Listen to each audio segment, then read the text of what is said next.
இருந்தால் அவன் என்னிடத்தில் வந்து பானம் பண்ண கடவன். அவர்கிட்ட வந்து பானம் பண்றதுன்னா என்னது? அவரை விசுவாசிக்கிறது, அவருடைய வார்த்தையை விசுவாசிக்கிறது, அவர் வார்த்தை மேல நம்முடைய முழு நம்பிக்கையை வைக்கிறது, அவர் சொன்னா கண்டிப்பா அவர் செய்வார்ன்றதை நம்புறது.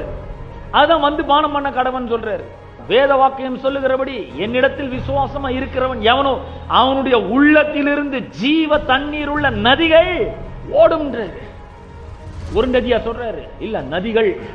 சுகம் அது ஒரு நதி, பொருளாதார செழிப்பு அது ஒரு நதி, வெற்றி அது ஒரு நதி, குடும்ப சமாதானம் அது ஒரு நதி, மகிழ்ச்சி அது ஒரு நதி, சந்தோஷம் அது ஒரு நதி.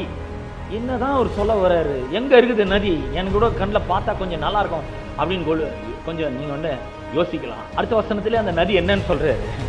தம்மை விசுவாசிக்கிறவர்கள் அடைய போகும் ஆவியை குறித்து அவர் இப்படி சொன்னார்.